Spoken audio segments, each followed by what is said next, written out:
Allie Baker, and I just did the nails for the April 2016 cover of NAILPRO. And I'm Stephanie Lavery. Allie, it was so great to have you here today. Not only did you do a beautiful set of nails, but you flew all the way from Australia, got off the plane, and came straight to our office this morning. Very impressive. Thank you. So let's talk about these nails. They are sort of a citrus themed, which reflects a story that we're running in the April issue. I know I threw this idea at you, and you kind of came up with some ideas. Where did you start when you were conceptualizing? Well, you initially told me you wanted something kind of citrusy and kind of based off of a picture of some nails you had seen prior and that I had done. And so I started there with some color and tried to make everything really defined and just wasn't liking where it was going. So then I came up with the kind of blending the colors together and then painting the details on after, and I liked the way that turned out much better. Definitely. It has sort of like a watercolor feel, a little bit abstract. Right. And I didn't want it to be quite so structured. Tell us how you began. First, I sculpted the nails out with the cover pink and then got the basic shape I wanted and did that pretty thin. And then I used the colors that were all kind of a semi-transparent color so that they would kind of wash over the top and blend together nicely.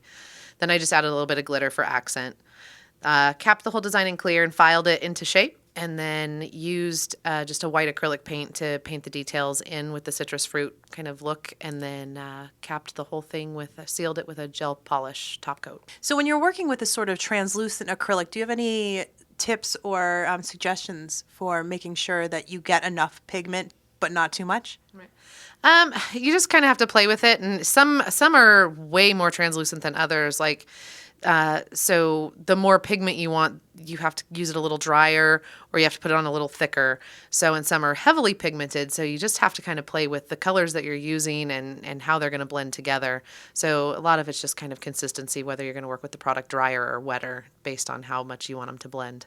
The shape of these nails are somewhere between an oval and an almond, and it's a very popular shape right now. Do you have any recommendations for sculpting this shape? Well, partly to get it to where the nail doesn't look like it's coming up off the finger like a ski jump. You will have to make sure that your form placement is right. So I always check from the side to make sure my form's angled down slightly. So when you build out, the sidewall is still coming straight out from the nail, and it doesn't have that kind of jumping up off the finger look. So it looks like it's all going in one good straight direction. And what about when it comes to filing? Filing too, you have to pay attention to where you're filing and don't just blind file. You know, always want to, keep an eye on all your lines and make sure that everything comes together nicely and you don't file some funky shape in that you didn't want it to be there. But most of it is in the sculpting. So I did very little actual shaping with the file. I built most of the shape in with the acrylic. And then it's just a matter of refining it. Right. The thing about these nails that really give it that sort of citrus feel is the detail that you did with the white afterwards. You didn't top the white paint with acrylic. How come? Because sometimes with monomer, a lot of times if you don't lay it down just perfect, or you push too hard on that top layer of clear acrylic, your paint can shift, and it kind of it distorts the design a little bit and kind of makes it look fuzzy. So to get those lines really crisp, I did them on top of all the acrylic after they were filed, and then sealed it with a gel sealer just so that everything stayed nice and crisp. While this technique worked great for our sort of citrus feel, it's something that you can use for any kind of design, really. Right. Yeah, it's really easy, and you can use whatever. Like, I used the white paint to paint the citrus details to make them look like fruit slices, but you could do anything like that and add just swirls of color or accents over the top. You don't have to necessarily do anything in particular. It could be completely off-the-wall abstract on top of that kind of a fade. And if you're not getting super detailed on all the nails, it's a pretty salon-friendly look.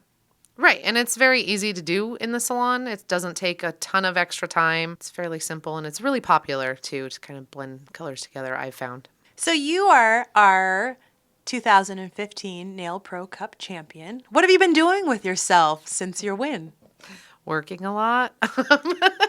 Been working in the salon a lot, doing a lot of training, working with the competition team that I'm a part of, and helping them compete through this year, and doing some teaching overseas. And that's what I was doing in Australia before I came here. So it was kind of short notice, but we made it work.